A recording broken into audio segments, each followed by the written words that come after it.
G'day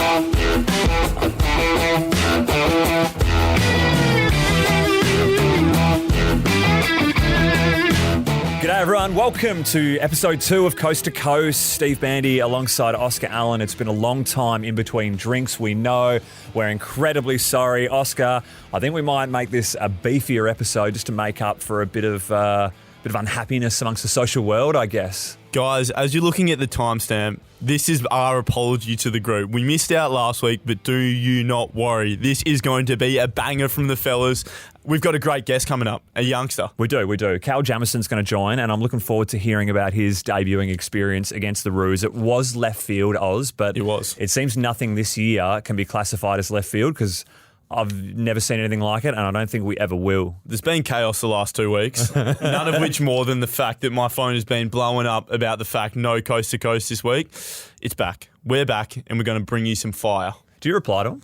No. Love it, love it. But you're reading them? Yeah, I'm reading them. Okay, cool. I am taking care, and I am feeling a little bit disappointed in myself and us, but it's been a busy couple of weeks. A lot's been going on, which we will touch on. A bit of COVID madness going on. So Yes. We're back at the helm. So we're going to rewind a little bit. I hope the listeners don't mind because there's a ton to cover. I want to go back to the North game, all right? Yep. What were you doing for the North game? I was sitting at home watching it on the couch. Cool. Nothing changes from the week one. So there were 14 changes. There were. It was an AFL record. Really? Yes. Did you know? Don't look at your notes. No, I won't. Do you know what the record was prior? I reckon it was 13 from memory, or is it 13 or 11? And it was Fremantle. It's 13. Yeah. It's 13. I think you're onto it. Fremantle, 2015, going into the finals, they rested it, and the ruckman, who now plays NBL basketball, his name is Craig Moeller. Oh, really? Made his debut that day, the guy with the dreadies. One and done. Right. Freo lost that game, and they finished top 4. They still got their home prelim, which they lost, and we won. You're a football tragic. Thank Enough you. pot. I love that. But that was the reason why they introduced the pre-finals bye.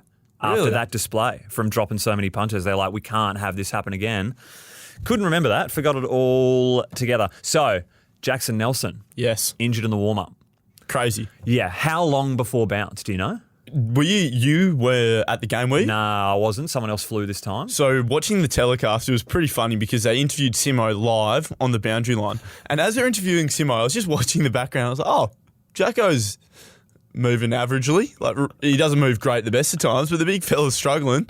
And then I see Simo peeking over his shoulder, and then all of a sudden it cuts from Simo to Jacko trying to run. And as they're on the live commentary cast, they're asking Simo, is there a problem with Jackson Nelson?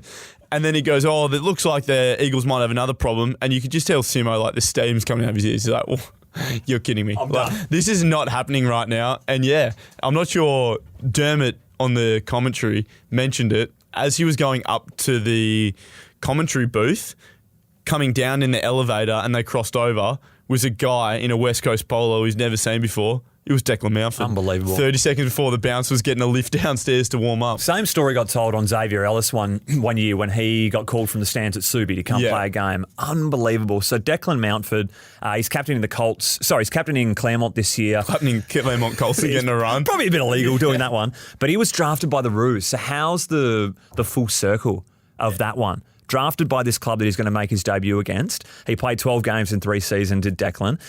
Made his debut against the Eagles. Full circle. In 2017. So unbelievable. He ran with Simpkin. And killed him. And did really well. I think he kept him to sub 20 or very, very low 20s. And Simpkin's a gun. Like, he is a genuine gun, I reckon. But I think that's probably the best way you can utilise someone like that, right? Coming in. Just you do a run with roll, you fit, you don't know really all system, and you know, we're not going to make you an offensive threat, so why not nullify their best? I thought that was a real clever way to do it. Yeah, I think those players that came in, and they all did a great role because they just kind of played their way, and you can't go into system and structures and tactics with them in too much depth. Not saying that they can't handle it, because they can, but I couldn't handle going to another football club and learning another team structure in 3 days. Yeah. Like, it's impossible. A lot of cohesion types of scenarios there. And it's a different level. Thankfully, a lot of the guys that did come in, we'll touch on them, but they had played AFL football before. Yeah. So that makes it somewhat better, but it's still it was a difficult situation for the boys. So let's go through them. So Aaron Black's the next one, and there was a classic photo on social media because, like, who am I to pot someone for their physique? I'm built like a Kenyan marathon runner. But at the same time, there was Jeff from finance getting a run today, and it was Aaron Black with his moustache looking like someone they've thrown a jumper at. The social media account, Points Bet or whatever it was, probably was unaware of his decorated waffle history. Yep. 200 odd games.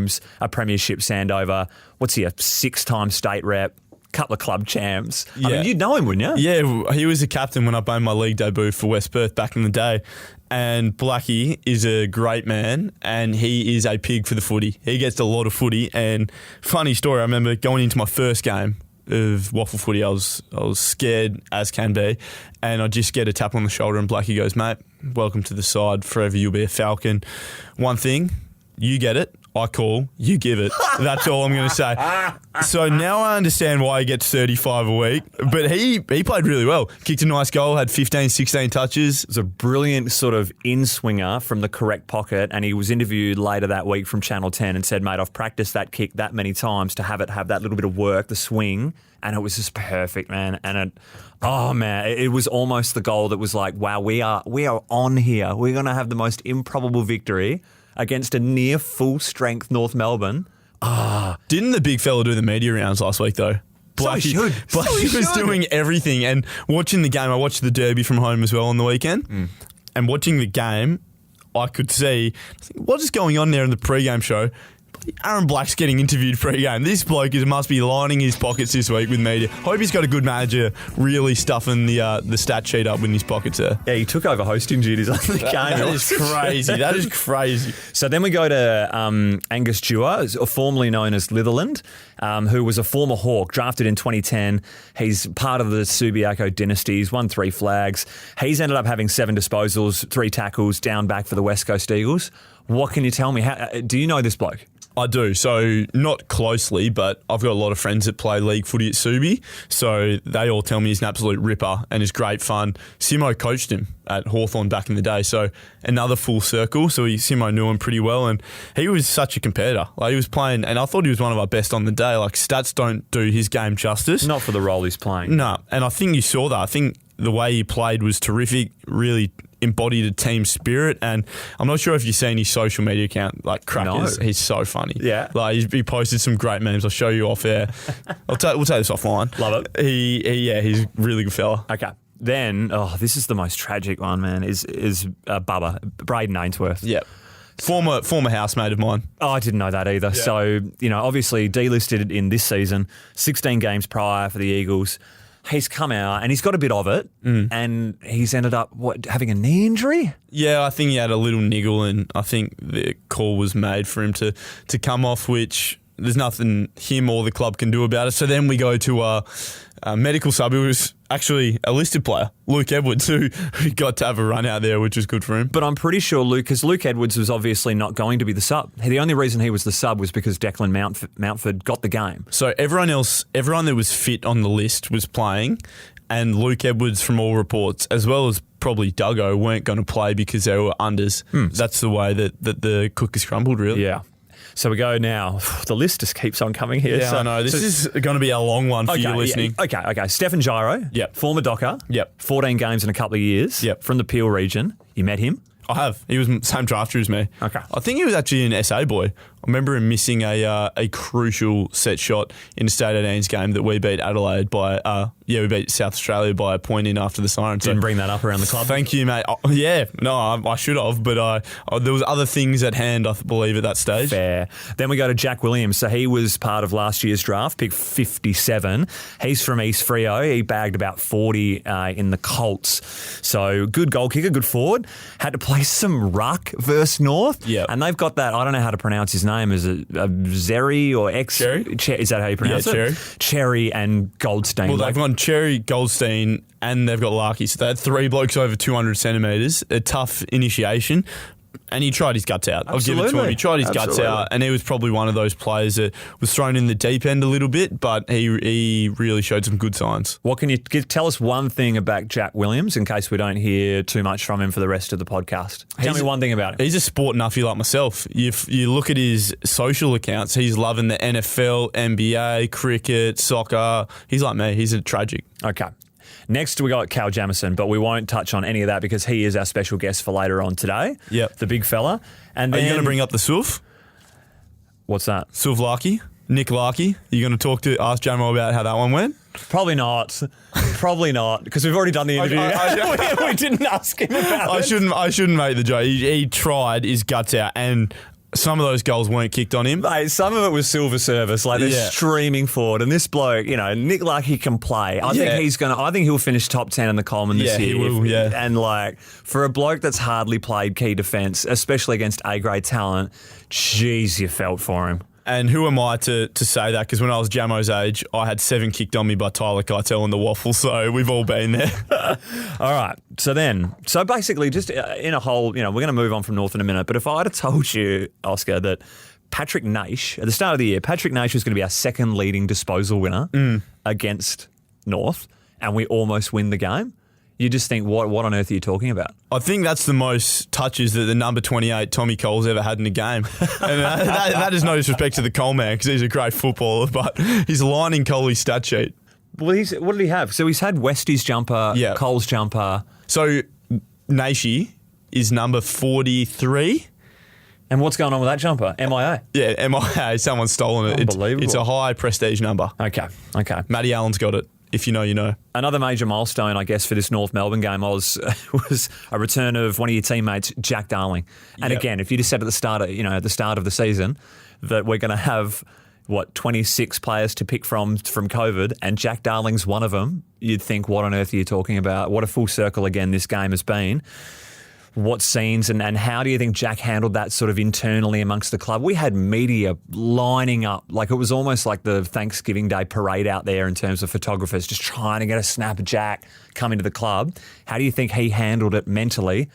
And obviously tough expectations coming into a game of footy off zero match prep, which many of these boys are going through at the moment. It probably faded into the background a little bit, right? I mean, in other circumstances, it would have been the big highlight of the day, but it was great to see him back out there. And obviously, he had the game on the weekend, which we're going to touch on in the future, but he showed improved performances, and I think he was really good for the run. It's a tough situation. He's probably another one that potentially would have been training for a little bit longer to get himself not match fit, because he is incredibly fit. You look at him, he's in great physical condition, but just getting used to banging bodies and what it takes to play AFL footy. So it was great to see him come back, and he probably didn't have the impact he would have liked, and I think he'd be happy to admit that, but yeah, really pleasing signs. But it's the same with Duggo as well, and Shuey. So they haven't played any preseason minutes barring just match simulations. Yeah. And what did Shuey play? 5 minutes of what? Yeah, crazy. And somehow the boys, and crazily enough, Shuey and Duggan both unfortunately were then rendered unavailable for the next week, but they were two of our best on the day with the whiz-man, Willie Rioli. Yeah. He's back. Unbelievable game, and it showed just exactly how much we missed him in terms of just forward half synergy and clean ball handling, but he's kicked 4. That's his PB, and Gov as well. Superb.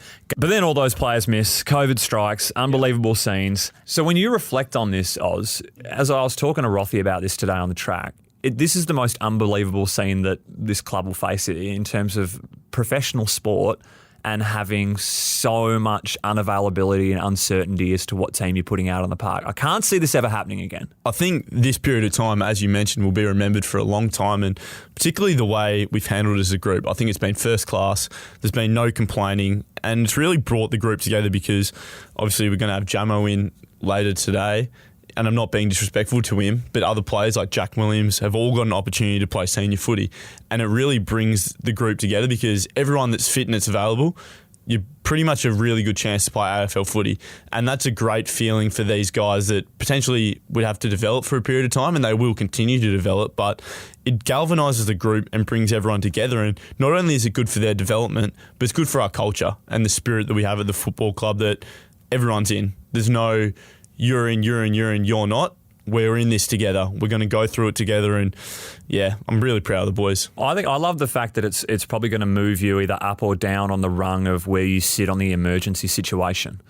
So you might not be able to keep your spot if you're one of these 12, 13 players, because once the A-grade talent comes back, no matter how good you're playing, you might still be unlucky to miss out, but it's going to put you ahead in terms of the next available person on deck.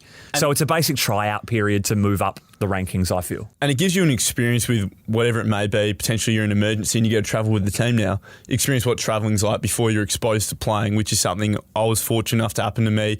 In my first year, I got to travel and see how the boys interact and the rituals and routines pre-game. I got to experience that before I got to play. So when I did get to play an away game, I was more prepared for it. So there's a lot of learnings that young players can get from these experiences. All right, North Melbourne, that period off the cards. That was last week's show. Now we're on to this week's show. Welcome. Cheers. RAC Derby time, Oz. So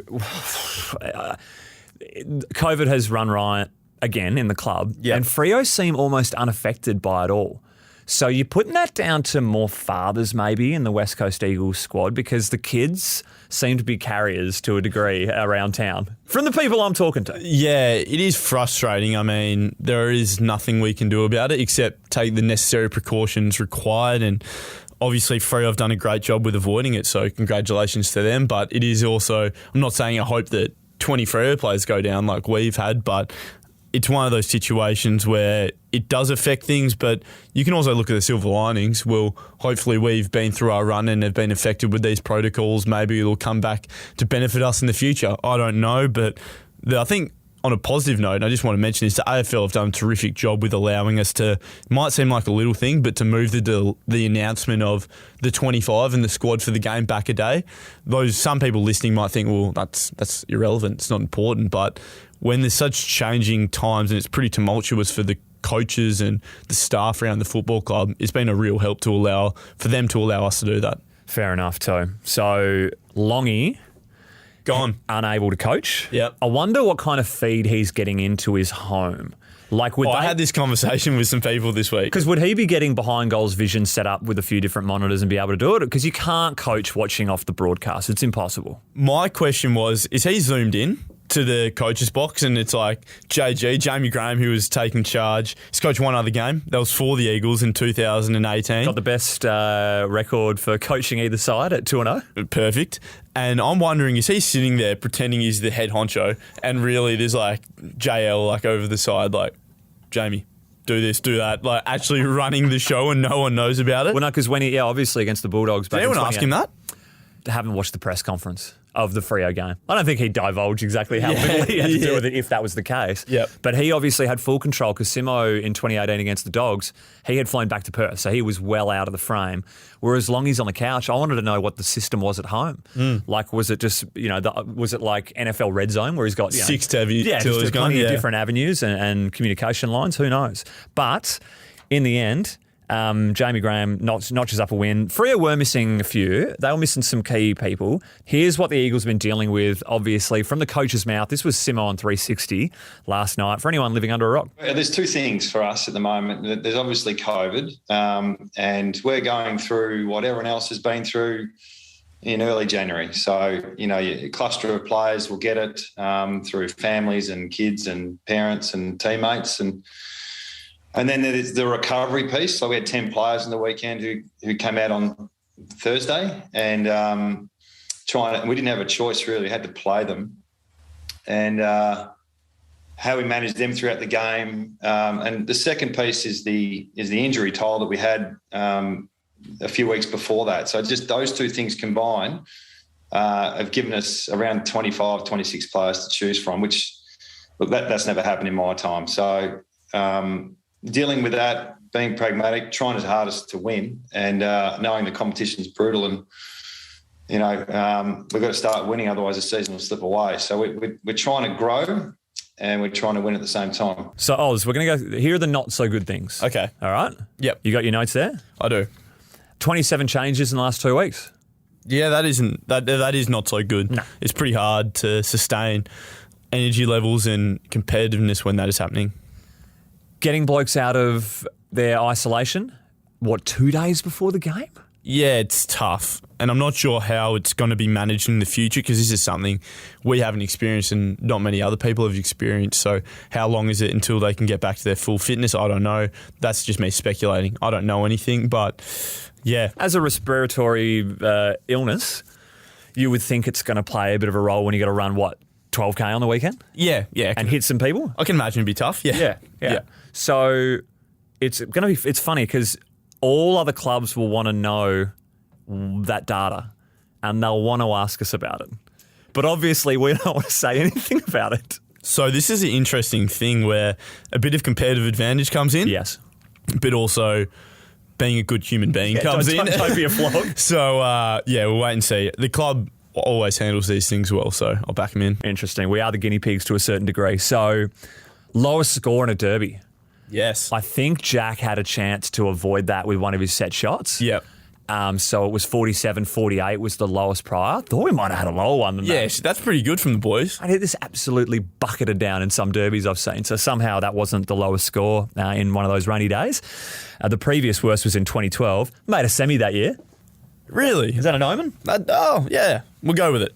Got thumped by the Cats, but we made a semi. Okay. Lowest halftime score ever at home. At home is in Optus or ever in playing in WA? Probably in WA because it was one goal. One goal one? Well, it was one goal little, yeah. So it's the lowest half score. One goal little. Look, the good things are coming, guys, so hang tight. West Coast have been elite in front half turnovers to start the season. Yep. So the pressure applied in the front half, which is a stat that, you don't need to tell the listeners is pretty blinking important. Yep. And it was Freo who just dominated scores from turnovers. It was a whopping 79-9 or 76-9, something in that variety. And only Liam Ryan's first goal of 2022 saved it from being 79-3. So couldn't punish him on the turnover whatsoever on the weekend. Yeah, positively. I mean, these are the not good things, but... Yeah, you're skipping ahead in the categories here. Sorry, we did have a lot of front half turnovers, which is a positive. We just didn't get the outcome of it. So the processes were right, and I'm sure good results will come from that. Excellent. Negative 58 disposals at halftime. That's a fair bit more of the footy that the Dockers had. Jermaine Jones getting subbed off with any term hammy. I don't know how serious it is. We've got the medical report coming out in a couple of hours while we're doing this. But I don't want to hear that. No, neither. Jermaine Jones had a cracking start to this year. I don't want any hamstring awareness. I don't want any awareness. No. So that's not the reason why he's not in, but we haven't even addressed why Jermaine isn't here because he was meant to come on last week. He was. Yeah. You know why he's not here? Because I didn't get enough messages on the socials asking questions about Jermaine. I had a couple. So for those that reached out to me. Really? Yeah, just a couple. You're a big fish. Not at all. It was people knowing they couldn't get through to you and they're like, I'm going to try the emergency. I'm going to try Robin's phone. Batman's busy. So Jermaine will be back and I'll store those questions. Don't you worry. All right. The good things. The good things. Won the contested ball count. That is a good thing. And have done that, like we've been, for a team with half a team, we've done that a lot in the first 3 weeks. We haven't been blown out of the park with contested balls. So effort and intensity has certainly been there and that's very pleasing. That's a marginal gain for mine. For in games where last year I think we had some really, really disappointing performances where we didn't play anywhere near the level that's expected and required for an AFL side, and obviously it tended to come from a huge loss in contested possessions, but we won that. So that's a terrific sign. And as I said, outcome poor, process good. Big tick. Gov and Bunga. Yeah, They were sensational, weren't they? So they've had 48 touches between the two of them and 13 grabs from the oppo. So insane. In fact, Harry Edwards was quite a nice little stepladder for Gov's grab. Did you see that one? He was, yeah. And who would have thought we've had 3 players, I think, 3 or 4 players play all 3 games this year. Shannon Hearn, Jeremy McGovern, who has had a lot of injury concerns, Patrick Nash. Is that right? Yeah, that's right. That is crazy. Oh, that's mental. Okay. But good. Bung, Shannon, and Jeremy have had a terrific start to the year. Yeah, 100%. Early doors because Hearn took a lot of them in the first quarter, and I thought, what would have he been paying for the Glendenning Allen medal? Long odds, and was every bit on top of the count. I was thinking, is there a chance he wins in a game we lose by 10 goals? Well, we would have had enough of it in the back half to justify it. I love Liam Ryan's bump on Ace. He copped a Falcon just prior to it. Mm-hmm. Love the aggression, but I was worried. I get so nervous because he's so hard at the ball, and the last thing I want is to see Liam on the sideline for a head night, and it's hard to unteach going hard at the footy. It is, yeah. And I don't want him to stop doing that, but I want him to be careful. I want him to be careful. Yeah. Okay, what else we got? Nelson tagging. Was a revelation. Yeah. So I don't know how much midfield time he's had in his career. He's nearing 100 games. I think he's going to play at mid-season. To be able to throw someone like him, I mean, what it does to your back half, do you lose someone pretty important back there? Because Jacko's a very important cog down back, but that is a very great go-to manoeuvre. Brayshaw, as you saw in the second half, absolute gun. And to be able, I think Jacko had one less touch than him to half-time, 7-6. And the ability to throw Jacko on ball and do that, major ace up the sleeve going forward. Absolutely. I thought that was one of the shining lights, particularly in the first half watching from home. Unfortunately, I forgot to change my fantasy captain, and Andy Brayshaw was my captain this week. And What did he score in the end? He ended up getting to 90. Yeah. So pretty good, but disappointing. But You need more than that from your captain. I need more of that. But however, Jacko, terrific, well done. And Jacko gave me an absolute earful for having Andy as captain after the game. So I've already copped my fair serving before you over the socials get into me. You see how many votes you got in the coaches' votes? Jacko? No. Andy? Yes. Did you get 6? It was 6 or 4. Yeah. Yeah, interesting of what you give for a second half of a game. Yeah, it is interesting. I mean, all due respect to him, he still did roll away with 27, 28 touches, had the most on the ground. Like, I'd love to be able to do that in a half of footy. Fair point. The goals from CBD, so they were unbelievable, and Nick was at the forefront of all of them. That really gave you all the hope in the world that this comeback was going to be one for the ages. It just had all the North Melbourne feels, man. It was like, wow, it gave you hope. Yeah. Gave you that little bit of, maybe? Really? Maybe? Yeah. Not at all. No. But Nick Nat was quality, despite not playing a lot of game time, and you can absolutely understand that from where he's come from, missing a week. But he attended 48 ruck contests, won 85% of them. He's a pretty good player, that guy. He's not bad. 7 clearances. Hey, do you see Langdon's contested mark on the wing? He's such an underrated overhead mark. I've been on this for the whole year, which is 1 week. Is this why you put it in the rundown? He's a terrific overhead mark, and I'm going to stick by that. 100%. He saw me in the hallway, so he must have listened to the podcast. He goes, hey, Thumper. No, he did not, did he? Nah, I'm taking the... I brought it up with him. Don't let the truth get in the way of a good yarn, Oz. All right, last one of the goods. The pressure gauge, however Big they measure increase. it. Yeah, I'm not sure how they measure this or what the number means, but it's a big number. It is. So we were last in 2021, and I don't think it's a secret that there was a heavy emphasis in the preseason on tackling and pressure. And to see that we're up to 5th in 2022 without all the A-graders on deck, 100% big tick. Looking forward to seeing more of it this year. Really some good things there. All right, that's the good and bad. I've got a few other things to run through with you. You ready? Go. JK, AFL Life membership. So this is an interesting topic of discussion. For those out there that don't know, AFL Life membership is 300 games. Mm-hmm. However, they include preseason games. I feel like the younger generation are going to be robbed because the preseason tournament It's like one game now? is one game and it's far shorter. That besides the point, JK, there's not really much else we can say about him. He's one of the greats, and 300 games, no matter where you're playing footy, is a really impressive stat. One of the quotes I heard from a teammate when we were doing some interviews pre-season was, he's just as good a bloke as he is as a player, and that's saying plenty. And that was the best kind of encapsulating comment of JK as a whole. Yeah. What perks are you getting as an AFL Life member for 300 games? I think you get 2 tickets to whatever game whenever you want it. Granny as well? Granny, yeah. Yeah. Not Also, 4 to the granny? Nah, 2. Okay. So I think Club Life member is 4 to every game, but only home games. And then AFL's any game, no matter who's playing, grand final day, prelim, JLT game, you go on. Okay. Haven't been 0-3 since...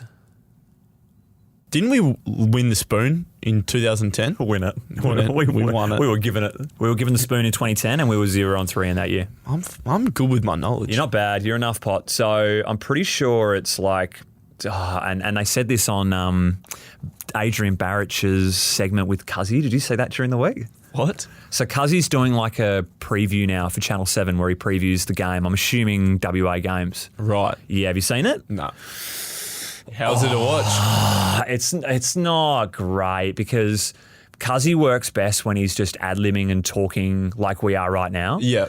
but they're getting him to read scripts. Yeah, because they've got these crazy animations going on with the screen, and it just doesn't flow with Cuzzy. I want to see Cuzzy unleashed. He's not like Daniel Kerr, where you're like, did he just say that live on air? Yeah. Like, he'll be good. You just can't give him a script, man. Anyway, they did give us a service. They said since 2010, only 3 out of 37 teams have gone on to play finals since being 0-3. Mm-hmm. I feel this, although a lot of skeptics out there will say it's unlikely, this may be the best chance at one of those scenarios because we haven't had our team on the park. That's true. Yeah.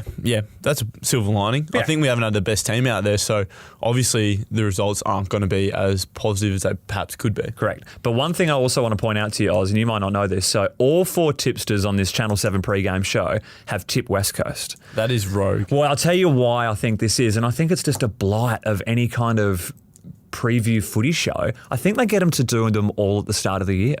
That can't be right. But it is for some shows I've seen where, like, I've gone and questioned media people. I'm like, what on earth are you tipping there? And they go, mate, start of the year, you got to do them all at once.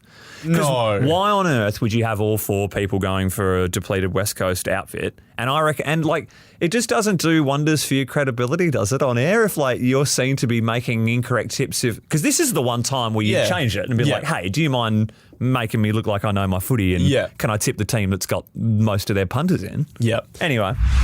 Welcome back. Aussie, we've got a special guest in the studio today. It is one game player for the West Coast Eagles, but geez, he's a big deal man on campus. Callum Jamieson, welcome. You said this is the first time you've ever been in the studio. Bit overawed. Thoughts? It is. I wouldn't say talking in front of an audience is my specialty, but thanks for having me, boys. What is his specialty, you reckon, Oz? I mean, footy's there, but I've got a list of achievements that's like I'm running out of A4 pieces of paper to print them on. So what is the specialty then? You're a well-versed man, mate. Not only forever you'll be able to say I played AFL football for the West Coast Eagles, which is, I remember growing up, that was like the thing I wanted to do. Once I did that, it was like, right, what's the next achievement? And it was whatever, kick your first goal. But mate, hardcore surfer, can you talk us through, true or false, you had a professional surfing contract on the board and you turned it down? Big false. Big false. I feel like my surfing ability gets talked up a lot. Where did it come from then? I'm just a keen surfer who likes his surfing, but daily. I'd say I do the basics well. Yep. But nothing special. All right, I'm going to put some more mayo on this. So we went to the hub together in 2020. Was that your first year or second year? Yeah, first year. First year. And they were like, who wants to bring a surfboard? Anyone can surf, bring your surfboard and we can go out. And some of the coaches, Adrian Hickmont, was really, really good at it. And a lot of other players thinking they could surf, they couldn't. And then I see Callum Jamieson out there absolutely shredding up. You were by far the best surfer at the club, yes or no? Nah. JD goes all right. JD. Not the video. This is the video that Fox did, obviously. Yes. Some pretty decent looking cutbacks on the great man. Yeah, mate. He knows what he's doing. Yep. Basics. Now, you're also an intelligent man. Talk to us before football what you wanted to do. Yeah, I've always had an interest in aviation through high school. Finished high school, year 12. Which high school is that, Jamo? You north or south? North. He's a fellow northerner, mate. Yeah, same as Aussie here. Yeah, which... Newman College. Who else went to Newman College, mate? The Big Loosh. The Loosh. And Jake who else? Waterman. Who else? Oh, you put me on the spot here. You know her? Oh, Lorna, my girlfriend. Oh, nice. Yeah, we went to school together. Yep. Not same year, obviously. Nah, Lorna's a bit older. What was Lorna's mail on Jamo? She actually knew you. I'm not sure. You must have just been a bit of the big fella around campus because I remember being in year 12. I didn't know many blokes 2 years below me, so maybe she just had a thing for you, mate. You never know. The big fella around campus was Jake Waterman. Jake Waterman? Yeah. I find that very hard to believe. So where's aviation at then? You parked it for a bit? Finished year 12, went to uni doing Bachelor of Aviation, and I did that for a year, but you kind of just get the degree and there's not too much practical involved. So I parked that, got drafted the year after and just started my commercial helicopter licence. And how's that going? You still doing that currently? Or Yeah, still doing it, just chipping away. I think I got to get 110 hours or something. It's plenty, yeah. Yeah, I'm up to 20. So you did touch on it briefly, Oz. Yep. The debut season for the West Coast Eagles for Jamo, straight into a hub. What's the real kind of beginnings, I guess, to being on an AFL list? It's not the norm, clearly. Yeah, it was far from the norm. I actually loved it. It was a good opportunity to connect with the boys because you're coming into an environment where a lot of your teammates are dads. There's a range of age. So going to a hub probably was one of the best things that happened to me, so I could connect with the boys. Loved it. Didn't play any senior footy. Played a few scrimmages and had good fun. But it was mainly connection piece. I know boys struggled with leaving their families and stuff, but for a bloke that comes straight out of school, it was sweet. I'm sure you can understand this, Oz, when you got mates that don't know the AFL footballers and they just start to hate on players and they say, I hate this player. Why? His mustache is funny. Yeah. Or his attitude on the field. You know, you get preconceived ideas of who these people are just by watching them play footy on a TV. Yeah. So Jamo's very new in the game. What were your kind of thoughts of some Eagles players that was quickly debunked, you know, when you got to meet them? You're like, oh, you're not really like I thought you would be at all? Good question. Probably Cripper, I reckon. In what way? Cripper. Just seems pretty like aggressive on the field, but you meet him and he's just the nicest bloke, isn't he? You don't know Cripper that well then? Yeah. Nah, you're right. Cripper is a good one. Real good fella. Good surfing vibes. You two would gel there, I'd imagine. Yeah. Very chilled, laid back. Laid back fella from Northampton. Yeah, loves his fishing, surfing. So he was one that surprised me. He's shocking in here. You'll never see him in here. Yeah. He hates media. Yeah. Question for you, mate. I've got a couple. Firstly, do you know what DNA stands for? DNA. It ends in acid, denzioneuroacid or something. I wouldn't. It's close, but not quite. So we've got the scale of where you are. If you know, you know. If you don't know, you're probably confused what's going on right now. But we've set you at a benchmark of where you sit on the list mentally. Second question for you, mate.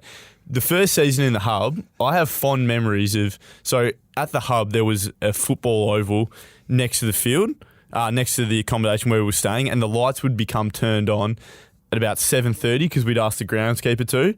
And you, me, and Shannon Hearn, I remember multiple nights us just kicking goals for about 2 hours in the middle of the night. Kicking snaggers. Kicking snags. What was your mindset going into that? Because obviously everyone else is having dinner and you and me, a couple nuffies, I'd just been dropped. So I was like, oh, well, this is the only way I'm going to get back out into the team. What was your thoughts with it? Were you just trying to get better? Were you just trying to bond with, obviously, Bung? Because you and Bung were kicking on your own, actually, when I went out there to join you. I knew I needed to do some extra touch. Yeah. Always goal kicking needs work. Yeah. And I reckon Bung came up to me and said, oh, mate, I'm going to do some touch later on. Want to have a kick. Typical Bung. Typical Bung. Absolute king. Yeah. Taking the new fella for a kick. So I was thought, Bung's asked me to go for a kick. I'm going. Yeah. And then... Could have done a hammy. You still going. Yeah. See, I'll stroll out and thought, how good's this? A few boys coming out and kicking a few goals. All right, Jamo, talk through the debut. I want to know all about it. I want to know when you were told, what the week prep was like, where the mindset was at, what that experience was really like. I'm so keen to hear it. I wasn't expecting to debut. Then a few COVID cases popped up. I saw TB went down, Harry went down. So a few boys started going down, a few tools. And then I thought maybe there's a chance. Got a call from one of the coaches and they said, if Harry has COVID, you're probably going to play. And I was playing on Harry and matched him and he was a bit sniffly. I was thinking, maybe it might be a chance here. And then, found out that morning that I might be playing back. So Is this the day you fly out the morning of? Or the Friday before we fly out. Wow. We flew out on the Saturday. Yep. Found out the Friday and I didn't get a call till 4 o'clock that arvo. Simo saying you're playing. So that day was nervous way. But yeah. Teams released at 4:20 on Friday? Yeah. I was just saying, that reminds me, they love to leave it to the last minute because I was similar. Found out at 4 o'clock and the teams were released at 4:20 on a Thursday afternoon that I was playing. So it's something the club's been very good at a long period of time, leaving it to the last minute. But you, I think you'll agree with me here, your premier position wouldn't be playing fullback, would it? Definitely Obviously, not. you love playing a couple of different roles. Yeah. But your main position for the listeners? Forward ruck. Forward ruck. Yeah. So if you told me my first game was going to be back, I would have told you you're kidding yourself. But it was an amazing opportunity and I loved it. Because you'd obviously been splitting time at the waffle level the previous year between ruck, but did you play probably more as key defender as the season went on? I reckon I played 4 games back. Yep. I think Harry and TB got injured in halfway through the year, or a few of the tools got injured, so they said, go play a couple back just in case. And so I played a couple back, nothing too flash. How'd you find that? Because I'm assuming in your previous days you've never played key defender? Nah, not really. Good learning experience. You can take a lot out, as Oz probably knows, because versatile player. You can take a lot from playing back as how to defend your forward, and you can take a lot out back into the forward line. Mm-hmm. But yeah, it was new waters down deep back. It's an interesting point because that's how I started my career too. I was drafted as a key forward. I wasn't supposed to be a ruckman, but I ended up playing ruck over the time. But I was a key forward, and some injuries happened. I remember Barras went down, and then McGovern had to go play forward. So I made my debut at centre half back as well. Similar circumstances. Playing on who? I played on Rory Lobb. Yep. And Harry Himmelberg. You're giving up a bit of size there, I'd Giving up a little bit of size to Lobby. I reckon I was 190 centimetres because I've still been growing the last couple of years, and Lobby's 210 or something. Wow. Something crazy. Yeah. Big boy. And I was weighing 81 kilos on my AFL debut, so I was getting pushed around a little bit. How'd you play? Pretty good. Yep. Pretty good. We won, but I didn't have to do a whole heap. I had Scully next to me, and he, Scully was good for me that day. Lovely. Yeah. So I, kid at Christmas, I'd struggle to get to sleep at 2 a.m. I'm still up waiting for Santa's footsteps. How were your night prior? Did you get any shut-eye? Mate, I was all good. Really? Yeah, there was a game on the TV, had dinner with the boys, went upstairs, watched a little bit of the game. I started dozing off and thought, all good. Nice. Yeah, Now- slept like a baby. Now, this is an insight to the inner sanctum of the football club. Here we go. When we travel, we have dinner the night before the game, Yep. and I'm not sure how many boys are going to be happy that this is getting out, but about 9 o'clock, 9:30, we have what's called supper, where you go upstairs and there's banana bread, fruit bread, hot cross buns, whatever you want, and the boys go to town, crumpets with peanut butter on them, honey, whatever you want. Did you go to supper, yes or no? No, You didn't? I didn't. Can you talk me through that thought process? Because that is crazy. Like, my first trips, all I ever wanted to do was, I didn't care about the game. I just wanted to be there, supper, bonding with the fellas, because the guys that go to supper are your McGoverns, Sheeds, Kennedys, like the best storytellers at the club. Yeah. I think that might be one of your perennial regrets when you finish your career. Did you know that supper I missed was my a first thing? supper. Well, looking back at the hubs, I got to tag along to a few suppers So you'd already... that I wasn't playing the next day, so I could make the most of the supper too. Yeah. So you've already experienced how good they can be. And I know Oz loves it. He'd werewolves. Yeah, we Loves- a card game called Werewolf. Do you know how? No. It's a terrific game. One day I'll have to teach you about it. But those out there listening, Werewolf is an all-time card game. Search it up. It's great with some fellas. Yeah. All right, so then talk us through whatever you can recollect from the match day, whether it be arriving, the prep, was it all a blur? Can you remember it all pretty well? Yeah, remember it all pretty well. Got to the ground, warmed up. I thought I was going to be a lot more nervous than what I was. I was probably only a 4 out of 10 nerves-wise. I think it was because there was a few other debuts too, and we were the underdogs. I was thinking in my head, I'd just play my role. Got thrown in the deep end a bit down back, but I loved it. Would have been nice to get the win.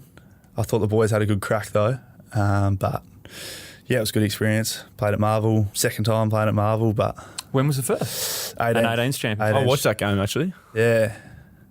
Boys went all right. Yeah, they did. You guys won the championship, didn't Yeah, they? yeah. First WA team to win the while. Yeah. The boys. Oh, excellent, man. Congratulations. It's certainly an awesome one for the bucket list. So we've talked about your different posies you've been playing. I want to know about your draft class, Jamo. We might have a few in here as the year goes on. Can you tell us a little bit about who you were drafted with and sort of divulging a bit of what these punters are like for the listeners who they don't get to see them every week, man. They're not necessarily playing every week or doing media interviews. Who was part of your draft class? Firstly, start rattling them off. Jermaine Jones came over. Yep. Benny Johnson, Mitch O'Neill, Anthony Tracy, Nick Reid. From here. From here, that's it. So no one's left. Yeah, there's no one left. It's crazy when you Tim think... Kelly and Jermaine Jones got traded that year. Yeah. They came in. That is mental. Yeah. This is your third year. Third year, I know. Yeah, it's crazy to think... It's a ruthless system. It is. You Yeah. think back and you always think, oh, my year, he'll play 100 games, he'll play 200 games, and you'll all be there for a long period of time. But even my draft class, we had Braden Ainsworth, who debuted in round 2, and he looked like he'd be a really long-term player for the club, didn't eventuate. Jared Brander, similar scenario, debuted really early, didn't eventuate. Then we had Hamish Brayshaw, obviously my man Hammer, if you're out there listening, I miss you. We had a lot of other players. We had Tony Alango, Cal England, Ryan Burrows, and they were all gone within...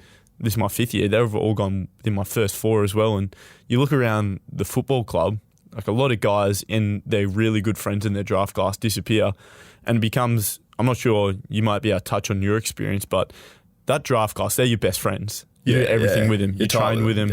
You're tight. You go out for lunch every day. So who have you migrated to the year after? So the Trues and the Winders. Have you gone the age group down or the age group up? I'm is just the main floating around, question? mate. I'm doing. You're just living your life. Yeah.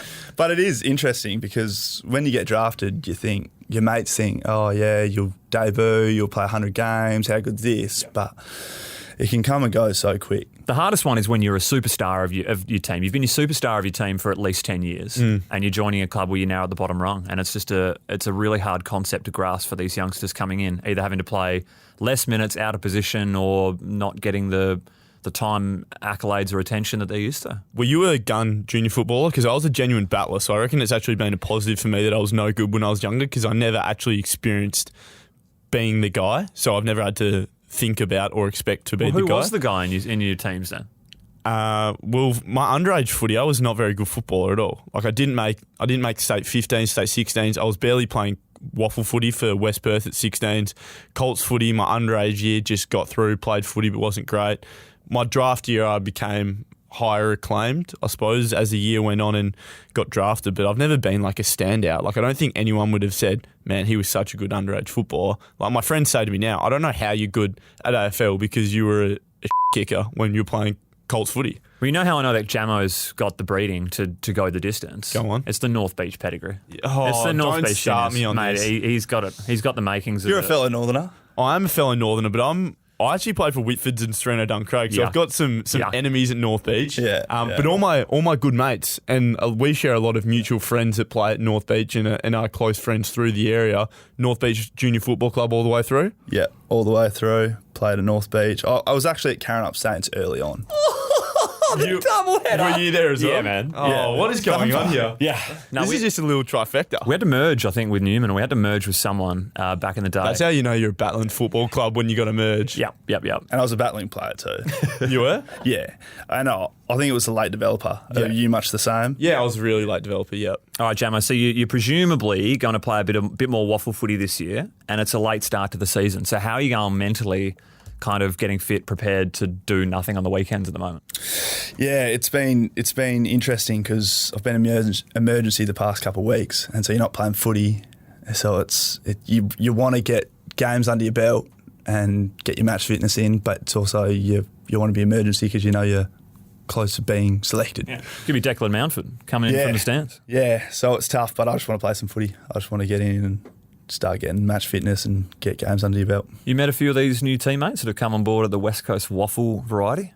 Yeah, there's a few from last year the same coming back. Haven't got to know too many of the new boys. I saw a lot of new faces down there. Yeah, there's a lot of new guys floating through. Yeah. Yep. But I feel like there's a few still core blokes. Joey Deegan, Summer. Another North Beach. legend. But do you have any kind of bonding sessions where you're getting together? Because I know Hammer was big on it. So someone's got to kind of step up probably and bridge that gap in terms of connecting socially almost between the West Coast players that aren't getting a game at the AFL, playing waffle, and these top-up players. I think it's coming. I think it's just been a past couple of weeks of COVID and stuff going on. But I think we've got a practice match against Subi this week. So it'll be a good chance for the boys that aren't playing to connect with the... Well, you got no draft mates, so maybe this is your opportunity. That could be your new squad. I can find some mates. Yeah. All right, Mint. Well, man, we've thoroughly enjoyed having you in for a bit of a yarn.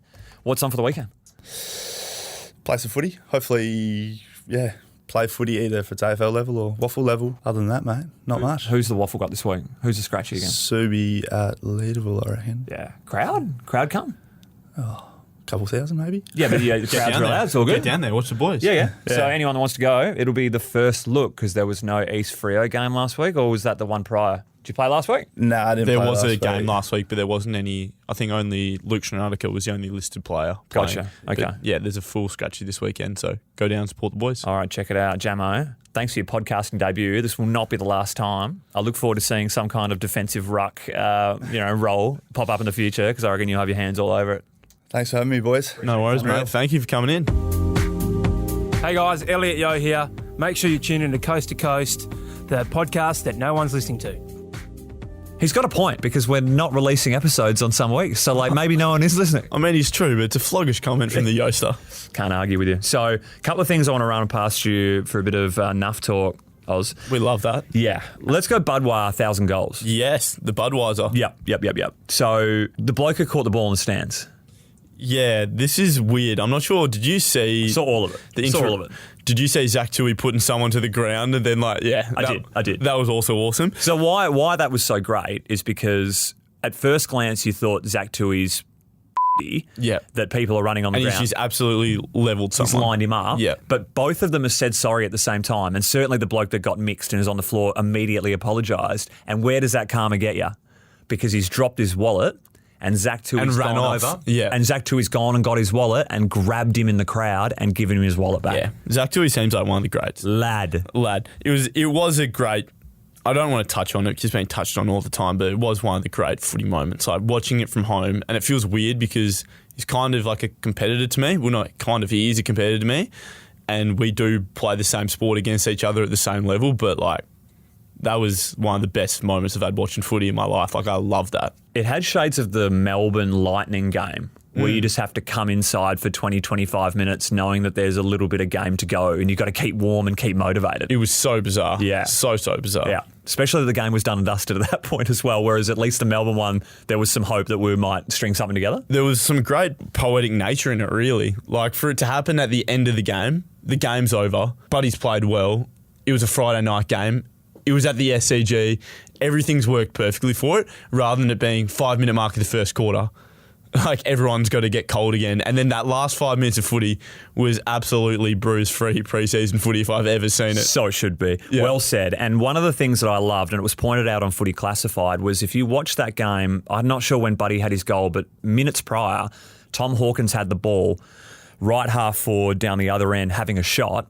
And he's just grabbed the ball, hasn't lined it up, snapped it with his... 1 foot left. Yeah, 1 foot left. Awesome. Just to save time for Buddy to get it.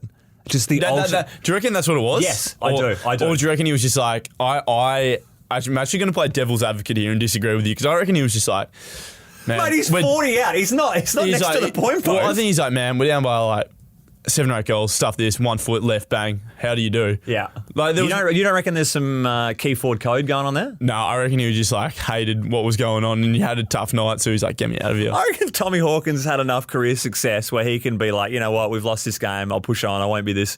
Surely he would want Buddy to get it there, wouldn't he? Maybe, but that's why he's one of the greats. Like Tommy Hawkins, like he's lost the game. He's pissed off. Like, I reckon he's still just going through it like that. That's how I think about it. I like that we disagree. So anyway, there's one other thing I want to touch on this before we move on. Yeah. Is that you saw what security was like. It was a disgrace. Yeah, well, so my partner, Lorna, was sitting next to me. She's like, why are there security guards there? I was like, oh, well...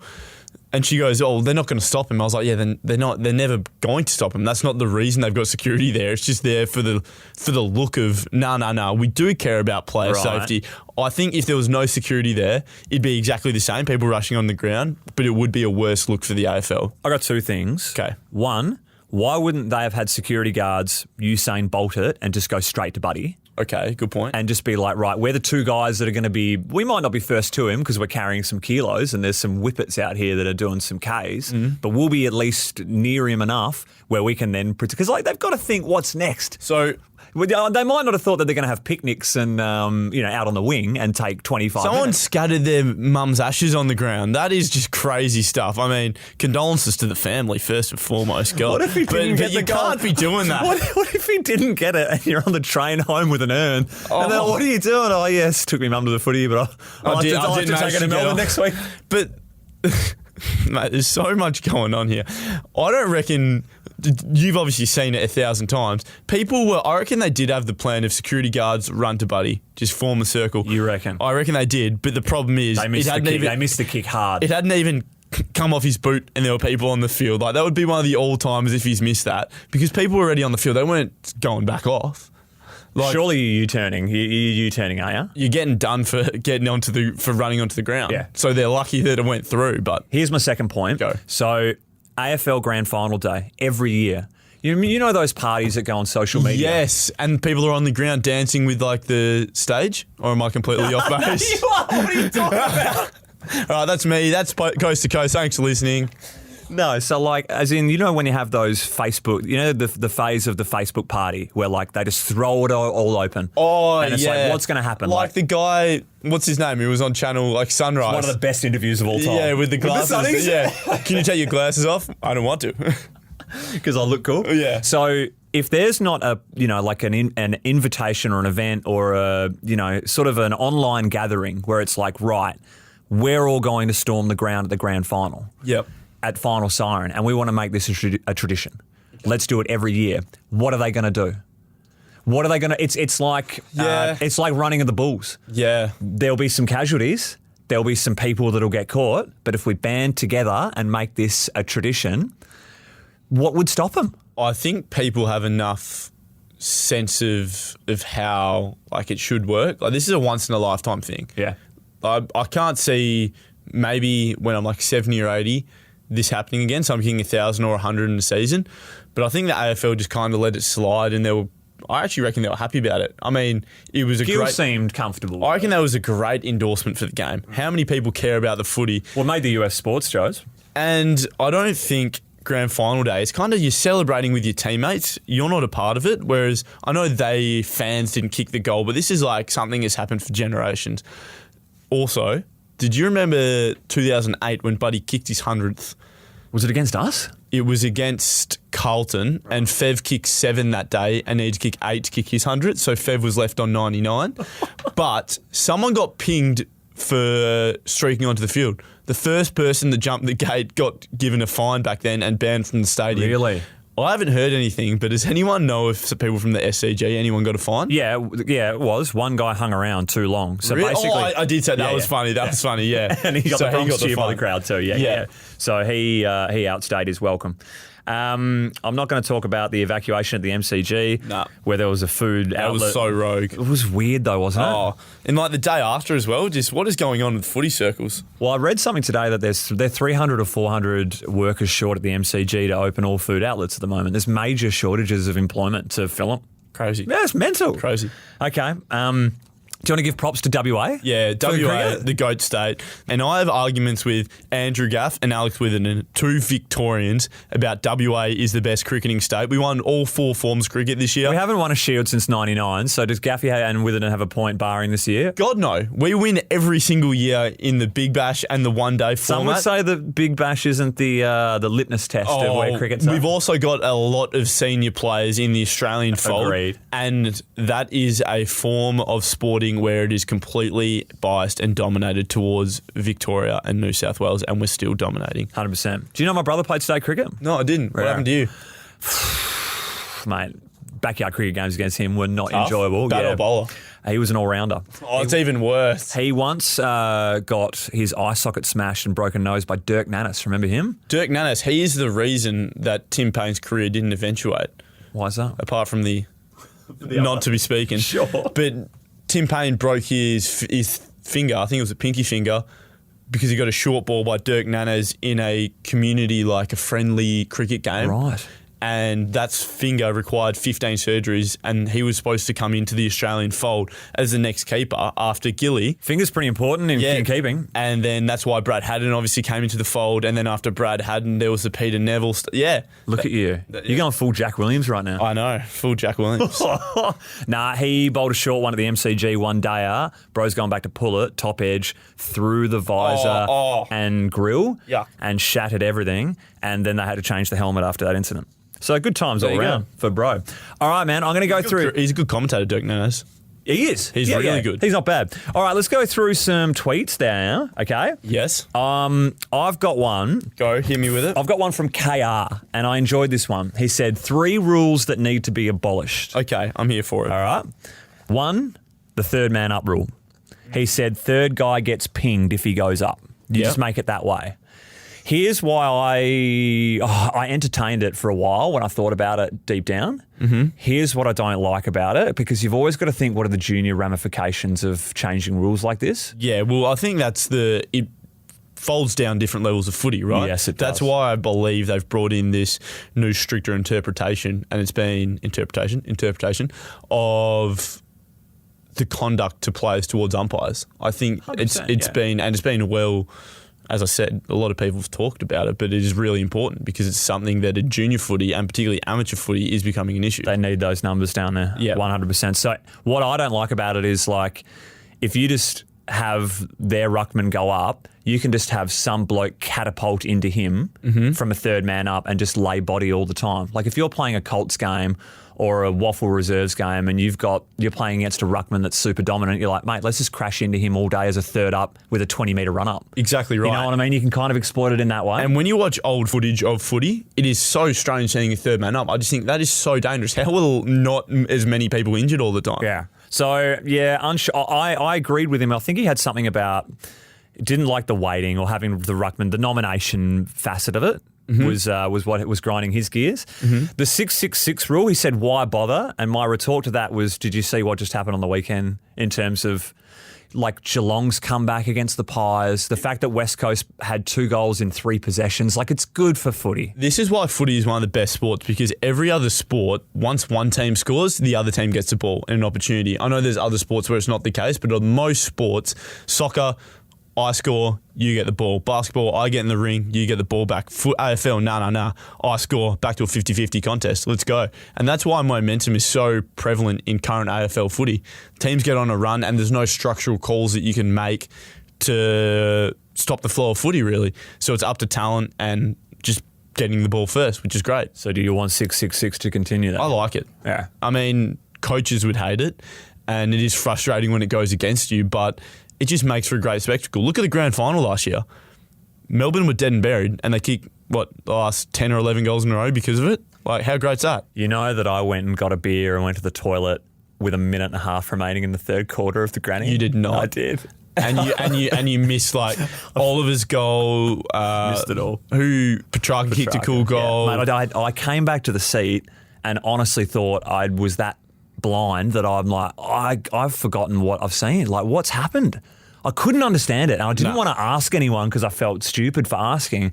It's like, I swear that wasn't the score. Yeah, that is not what's happened. And then I went home and rewatched it the next day and it was a minute 10 on the clock or a minute 15. They had it in D50, scored 3 goals. Yeah. Unbelievable. The last one was the medical sub of what needs to be abolished. He wants to see a 5-man bench.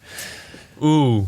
Interesting. I enjoyed David King's comments a couple of days ago because of the whole Collingwood-Geelong situation where Radaglia got injured and subbed out and it subsequently helped Geelong having a big man get injured at that point of the game.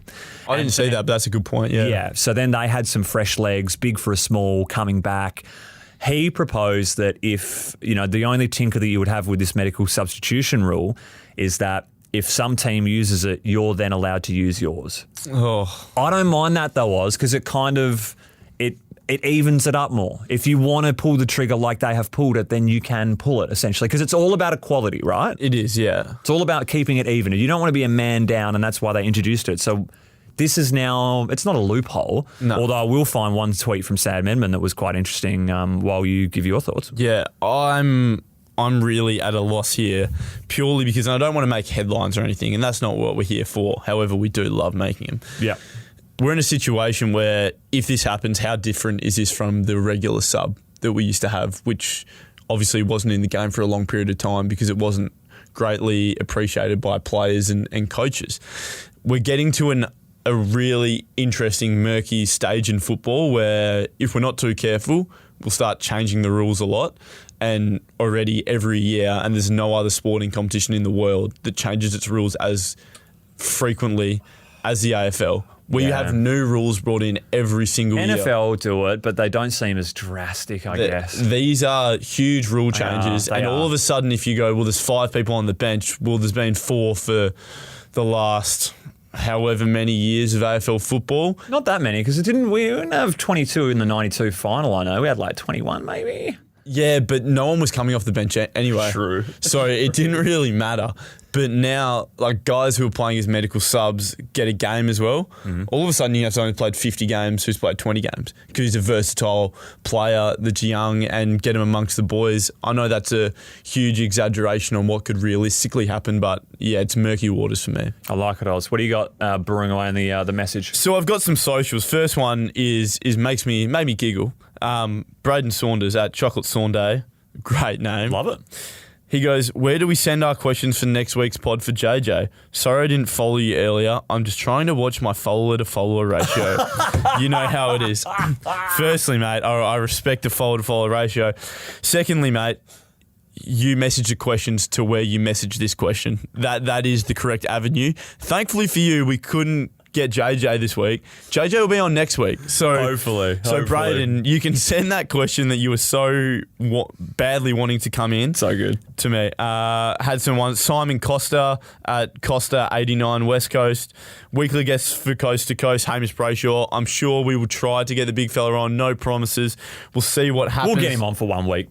Happens this year. We've got a lot of people about mixed feelings about No Hammer. I understand. It's disappointing. Mixed feelings. So some people were pro. Some people were going, hell yeah, I don't like that guy. No one was saying that. This is a great comment by Creeping Ben Grass. Love this week's pod, mate. It's not a question, it's more of a statement. Love it. TB is one of the most engaging people I've heard come from AFL land. Have to get Scully in there for a chat, surely. Life after footy chats, new pod chats, big time banter between him and Bandy. Make it happen. Love your work. That is something that may be potential in the future. Once again, I can't promise we will or we won't. Look, Will's a bit of a gun for hire at the moment, so the time we'll pull that ripcord is when no player wants to come in here on the list, and we say, hey, break the glass, call Scully. Break glass in case of emergency. Correct. That's not me saying definitely yes or no. I'll jump in. Adam Prowse. Yep. He said, I'm seeing a lot of Kane Corns make some outlandish and ridiculous comments post-footy in his now media career. Scully going down that line, you say? He would have to say that he probably is. I do like seeing Scully out there with some of his opinions, though. Which of the current playing group is most likely to find themselves sort of following suit now on the playing list, would you say?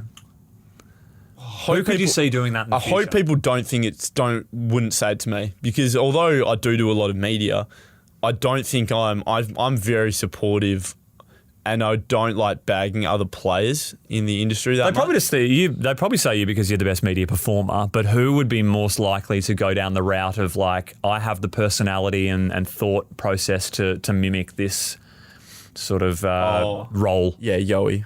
Yoey. I can see Yoey coming out and saying some crazy things. But Yoey's got the cred to back it up too, really, like Kane did. Kane's a very decorated player, man, and like you couldn't really question Yoey. Funny interaction. So Kane Corns came out towards the end of last year when I wasn't playing well and I was carrying quite a few injuries, and he was saying like how my disparity between best and worst was like one of the biggest in the club. I remember that, yeah. And he was, firstly, it's a compliment. It means he thinks I'm all right when I'm going all right. Secondly, I actually got invited to the Brownlow this year. Lots happened, guys. I went to the Brownlow last year. How was it? It was great. I loved it. It was good fun. Great mingling. Some of these guys, like, obviously the big dogs, so like your Luke Shueys, Nick Nats, Josh Candies, are mates with guys from other clubs. And I'm not saying I want to be mates with them, and I don't want to fanboy them either, but it's cool to just like go up and have a beer or a chat with these guys. And isn't this the time where Fifey's coming yarn to you in the latrines, and you hadn't met him before? Yeah, he was just coming, like we were best mates. He's like, man, how you going? Like, and I was like, good, thank you, Nathan. That isn't the story though. That's another story. That's for another round. So good. I saw Kane Corns. And my partner was there and she goes, isn't that guy the one that bags you out all the time? And I was like, not inebriated, but like just chilling. And I've gone to him like, hey, Kane, how you going? Like, you going all right? And like, we're getting a real firm handshake. And I actually reckon he's a ripping fella. He's like, yeah, good, mate. How you going? How's your year? Like, start off really well? Like, I was like, yeah. I saw him on the Sunday Footy Show. He reckons he could have kept Petrarca. Did you see that? He's come out and said, because he's running marathons. Yeah. He reckons I can keep him to under, 25, do you say? Now? Yeah.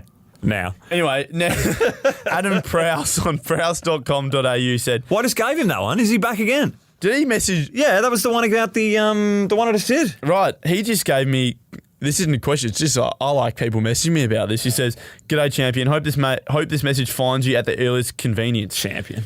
But I need this next Coast to Coast ep to be dropped today, mate. It's a Don's potty. Don's. Nice. Kind regards. So, Adam, you can finally be thankful because the podcast is out. Thank you for your messages. I appreciate it, as does Thumper. Keep hitting us up with it. Obviously, a backlog, but JJ will be in next week. Can we confirm or deny? Depends if we want to go bigger or not. Ooh. Yeah. Like what you're thinking. Because the schedule opens up for any listed player So Send it in, guys. Send it in. yeah, I don't know how we get the message out there that maybe we'll just do JJ because the questions are there for We'll him. lock it in. Yeah. JJ next week. Yeah. Let us know how you feel about it. All right. What's your handle? At Oscar Allen 7. It's still Oscar Allen 7. I never changed it to Oscar Allen 12. Oh, that was a big rigmarole, wasn't it? I can still do it. Like, I'm still in contact with the dude, but I don't know, maybe. Okay. I thought you might have got burnt after dropping their name last year. I got into so much trouble for dropping his name. She was like, I'm actually work with like private clients and I don't want nuffies hit me up. And I was like, well, I don't know. That's why you're the perfect cane corn, so you just run a mouth. Yeah, and don't know I'm running mouth. Maybe I am like the most arrogant. Not at all, Oz, not at all. All right, here's one. Here was an actual... A great question. Okay. Where I was like, I can't answer this, but it's a ripping question. Okay. And I forgot I don't have the name of the punter because I've screenshotted just the text, but really love the question. Mm-hmm. He said, are you ready for this? So it's about the H&S protocols. Are close contacts being isolated under H&S protocols as well as positive cases? If so, can players be sent into isolation multiple times if they're a close contact multiple times before being infected? Infection grants you a grace period of 90 days, I believe, in WA, but I have Now 12 weeks. But I have no clue if it can be subjected to repeat isolations for close cases. Yes. So health and safety protocols are also if you are a close contact. And yes, you can go into multiple conditions of close contact where you continually repeat having to go into these close contact protocols. So, but it's not a week now, is it? It's less than that, right? It's still a week for AFL players. Okay, but that's not the state regulation. This is the AFL mandate. I actually don't know. What I mean. Nah, so it's interesting because in Victoria, their close contact are only if you live with Victoria and New South Wales are only if you live with the person who has contracted the virus. However, close contact protocols in WA are if you spend more than 20 minutes face to face without masks or you spend over 2 hours with them. Gotcha. So there are different... That's another reason why there's more players in health and safety protocols in WA and South Australia because they've got more similar guidelines to WA is because there's more instances where we can be close contacts compared to players from other states. So I hope I answered your question. I'm not sure if I did, but I tried my best. It was for Damien Shields, so appreciate Thanks, that. Damo. All right, we're going to wrap up, Oz. This has been way too long. We've got things to do. I wonder if anyone's still listening. If they are, let us know. Yeah. You never know. Just one question. Yeah. Should we make a question to know if people actually made it to the end of the podcast? What's the personal best goal tally for Oscar Allen in any game of footy? How many have you kicked in your time? Like you kicked 15 playing some Muppet team before? Yeah, I think I kicked like 12 or 13 when I was a kid. There you go. If you guys have made it to the end of this podcast, let us know by simply answering the question of how many goals is the most I've ever kicked in a game of footy at any level? Sweet. The answer is 12. All right, excellent form. All right, good luck for the West Coast Eagles on their 6-day break. I'm going to get on a plane with them and offer absolutely nothing in terms of helping the result. Yep. But geez, my morale will be up and about. That's what we love. Yeah, and to you, you're not too far away, surely? Yeah. What's your next progression? So I'm getting along well. So I've joined training this week. So I'll be out there on the track with the boys. I've actually hadn't had much me time out there. I haven't been sighted for weeks. People probably don't even know if I'm even still a person. I'm just being hidden away in a cage. But no, I'm going well. Progress is being had and hopefully we'll be out there soon. Man, look forward to it. Thanks everyone for your company on Coast to Coast. It's a whopper. It won't normally be this long, but appreciate your company and time. All the best. Thanks, guys.